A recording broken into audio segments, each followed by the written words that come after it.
Hi, Adina Jackson here. This video is brought to you by Intrigue Media and BigSomnium.com. Live Big, Dream Big. I just want to apologise in advance again for the video quality because I am using another camera. I do actually have another camera, but it's kind of a bit annoying to set up, so I'm going to be using this one. This video is going to be real quick, but it's going to be about what we can learn from the Chinese in terms of business models and just generally achieving your goals. Chinese people are notorious for being extremely successful, extremely hardworking, and extremely dedicated to what they want to do and to their craft. So we're going to just be exploring, exactly why these Chinese have been so successful. The first thing is when the Chinese decide they want to set up a business or actually, become very successful in their businesses, one of the ideas that they put forward is something called reframing. So they reframe. In China, the word for business is sheng yi. I don't know if I'm pronouncing it properly, but it's sheng yi, and it basically literally means create new meanings. And all successful businessmen in China actually live by this principle. Well, their businesses thrive on this principle. Like CEOs of major corporations are always thinking of ways to make their businesses thrive. They look at problems with a positive eye rather than negative eye, and look at solutions rather than looking at the negative side of the problem. So they look at the problem as a problem solving exercise, in the sense that they look for solutions in the problem, which is something we could all learn from. We can all use that. We can use that generally in life. A lot of the time, people can be quite negative in life, and they might be going through something specific, like any issue you could be going through, and use that issue to be depressed, or like instead of pushing forward and trying to achieve something out of it, they kind of, look at problems as just being totally negative and don't think that there could be a light at the end of the tunnel. But in the Chinese model, they reframe and they look at things in a different way, rather than to look at something as what it is. Like, this is the problem, and oh my God, how are we going to get out of it? They look at it as in, this is a problem, but there is always going to be a solution to this problem. So they actually look at things in a different way. They reframe something, whereas some people might. It's just like looking at the glass half full or half empty. You can either look at it half full and actually push forward, or you can look at it half empty and go, oh my God, this is just, how am I going to survive?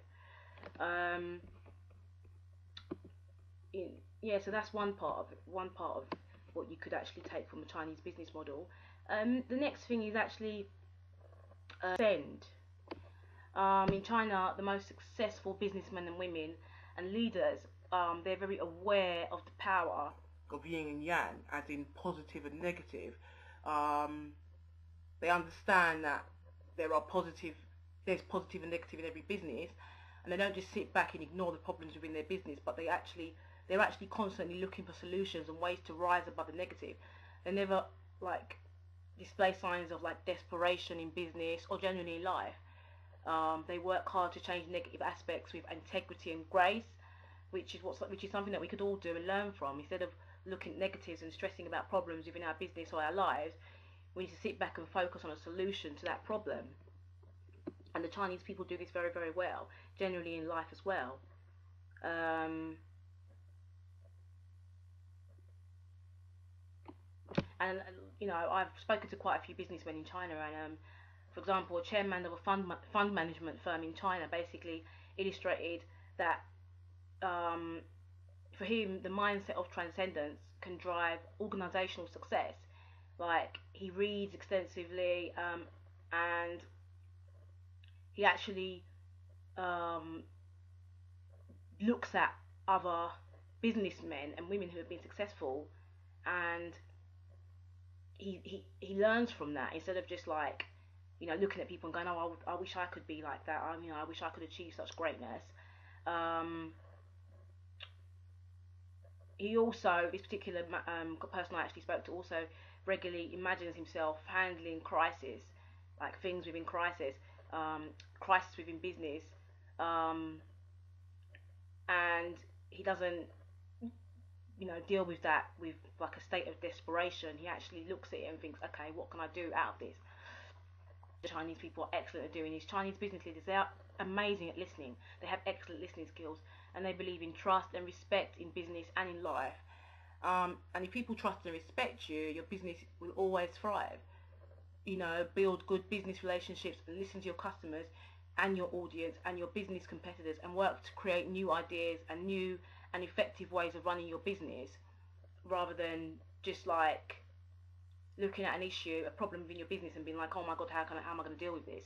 And the Chinese, they actively believe in the power of hard work and positive thinking. You know, and it's something that we can all use. Um, I don't really know if I'm pronouncing this properly, but there was an emperor called Tang Taizong of the Tang Dynasty. He's one of China's most admired leaders ever, and he famously said, with a bronze mirror, one can see whether he is properly attired. With history as a mirror, one can understand the rise and fall of a nation. With people as a mirror, we can see whether he is right or wrong.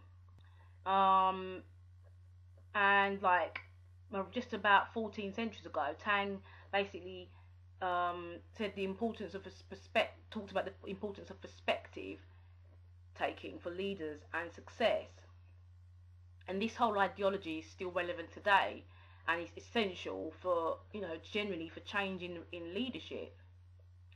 So generally we can use framing, reframing, transcending and listening to transform challenges into opportunities and successfully forge ahead in the face of an uncertain future, generally in business and in life, because obviously we can't predict the outcome of anything. You can't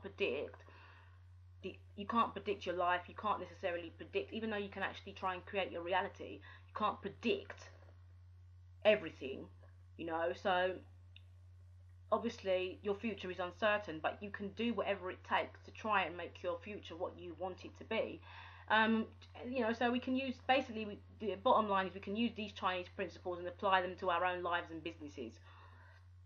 I know I talk a lot, but I just wanted to sort of get that out for you guys. I really hope you've actually learned something from this video, and you haven't just watched it and thought, oh my god, what is she talking about?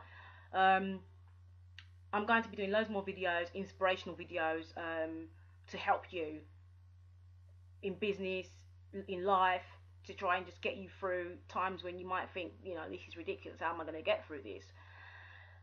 Anyway, I talk a lot, rabbit. But yeah, once again, this video is brought to you by Adina Jackson for Intrigue Media and BigSomnium.com. Live big, dream big.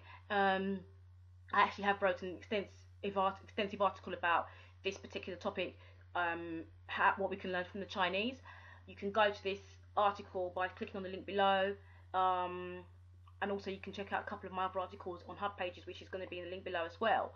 I'm going to go. I'm really grateful for you watching this video. Thanks a lot. Take care. Peace.